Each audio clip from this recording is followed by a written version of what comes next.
Барлықтарыңызға қайырлы күн. Сіздермен бірге Гүлназ. Бүгін сіздерге тапада пісетін 10 минутта дайын болатын қамыры жұп-жұқа пиццаның рецептісімен бөлісемін. Ең алдымен жұмыртқаларымызды жарып, үстіне тұзымызды салып, жақсылап венчиктің көмегімен араластыратын боламыз. Енді оның үстіне айранымызды құйып жібереміз. Айранымыз бөлме температурасы болған жөн. Содан кейін қаймағымызды саламыз. Қаймағымыз менде 20%. Пайда болған массамыздың үстіне ұнымызды саламыз. Міндетті түрде електен өткізіп салыңыздар. Сонда қамырларыңыз біркелкі күшті болып шығады. Ал енді пиццамыздың салмасына кірісетін боламыз. Ол үшін мен колбаса, сыр және де қызанақ пайдаландым. Ал сіздер өз қалағандарыңызша салсаңыздар болады.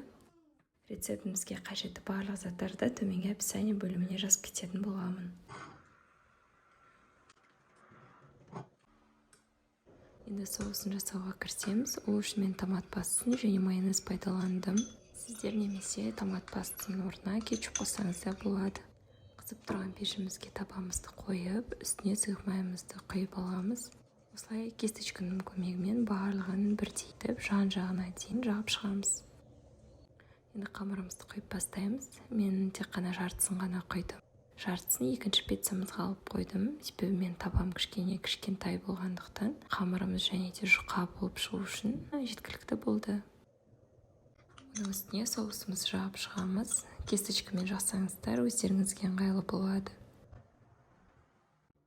Енді салмамызды салып бастаймыз. Алдымен колбасаларымды салып алдым. Одан кейін үстіне қызанақтарымды, ең соңынан сырмен жақсылап сеуіп шықтым. Енді қақпағын жауып, баяу отта 10 минутта пісіріп алатын боламыз. Егер сіздерге менің видеом ұнап жатса, каналға тіркеліп, қоңырау белгісін басып қоюды ұмытпаңыздар. Пиццамыз дайын болды. Қамыр өте жұқа болып шығады, және де жұмсақ. Менің рецептіме міндетті түрде жасап көріңіздер. Сіздерде осындай мінсіз пицца шығатынына сенімдімін. Барлықтарыңызға ас болсын.